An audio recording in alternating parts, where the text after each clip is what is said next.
Hi there, it's Ruth Bradshaw from Animal Chat and Natural Wellness and founder of Ruthie Do Little and co-founder of Earth School Club.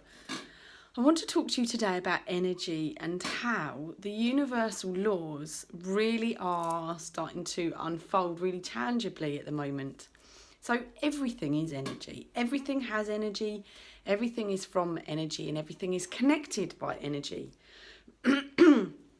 There's plenty of studies that have gone into this avenue of work. The world of quantum physics, heart math and neuroscience that combined, along with positive psychology, is really starting to bust this open, and a lot more people are talking about it these days, which is really refreshing to see and hear. And I wanted to talk to you about how I'm seeing energy more tangibly than ever before. And one of the things that has really shown up in the last couple of weeks is the media.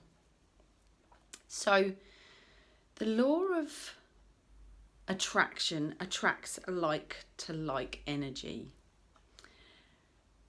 And the law of vibration is that everything has a vibrational frequency. Even planet Earth has a vibrational frequency. Even this piece of rose quartz that I'm holding has a vibrational frequency. The colour of my hair, the colours in these beautiful pictures, they all have a vibrational frequency.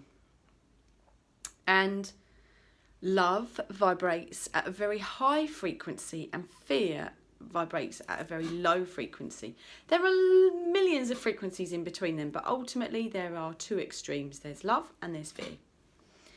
And there isn't anything quite like a whole load of fear and a juicy story for the media to go nuts, which is what's happened in the last few weeks. And people have been whipped up into a frenzy to panic buy about these shutdowns that potentially are going to happen, and are happening, I might add, around the world. Now, yes, there is a new virus, and yes, some people have died from it, but nowhere near the numbers that people have died from road accidents, from cancer, from sexually transmitted diseases, or from cardiac situations, or suicide. We've had lots of other animal-connected flus over the years, swine flu, bird flu, loads of different ones, and they haven't spread as quickly. They haven't necessarily had as much media hype around them.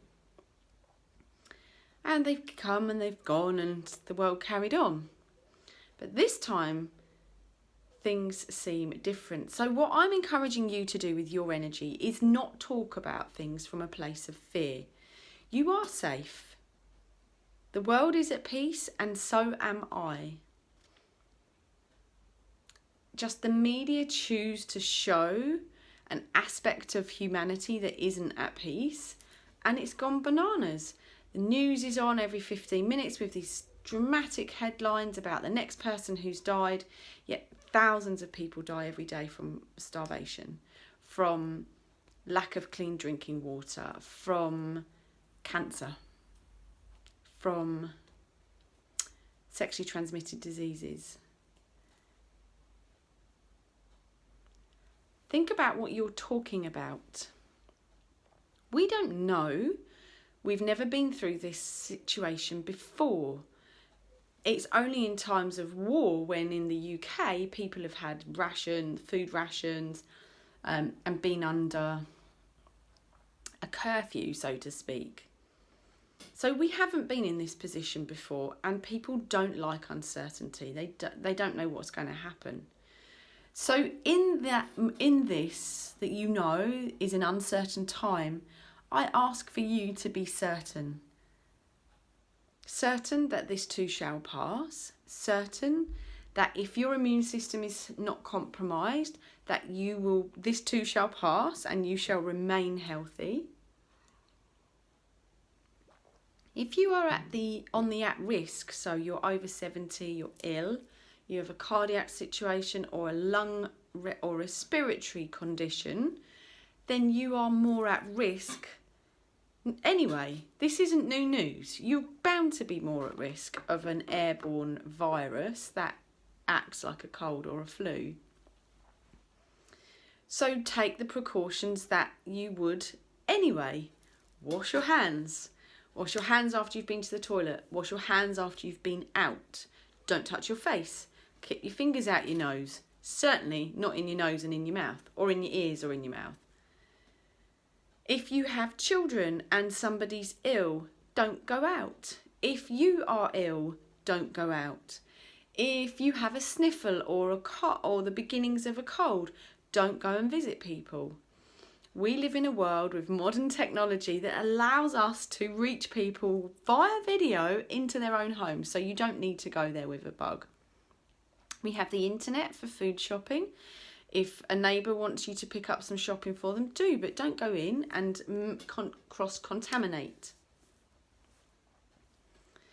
Think about what you are feeding into the energy of this current situation. I don't just mean the virus, I mean the media. The media are hungry for more stories, and they're only hungry for more stories when people keep reading them.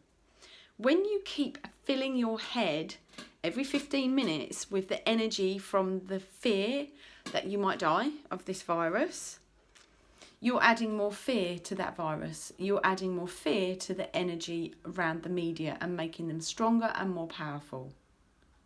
Do you see how your energy as one person makes a difference? You can make a difference. Stop listening to the news every 15 minutes. If you have to listen to it, just do it once or twice a day, and that's it. Don't be watching it last thing at night before you go to bed. That's the last thing your own energy wants, is to hear someone else's energy about a situation that is biased or bent out of shape. We don't actually know the truth of this situation. We only know what the media is reporting. And even in a first world country, the media doesn't report everything as it is. I'm going to say that again. Not everything that is printed in the media, even in a first world country, is as it is. So please take everything you read with a pinch of salt. You don't know where it's come from. You don't know what the government initiative is behind it. You don't know what pressures governments are under to say things a certain way. We have no idea what's actually happening. And there are lots of conspiracy theories. So stay in a place of love. Instead of, oh no, this bloody, what's it? It's, you know, the kids are off school, or I can't go to work. I'm not going to get. Okay, yes, they are the realities of the situation, but there are also other realities that are positive. You get to stay at home.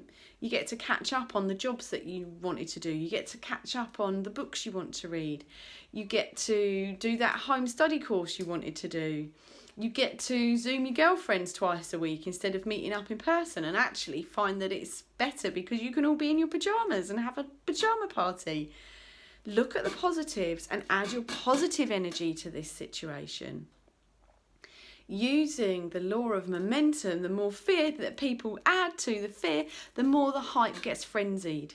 So you can counter that by adding more calmness, more acceptance, more peace, more love to this situation, and actually bring the energy of the situation down. You are more powerful than you realise.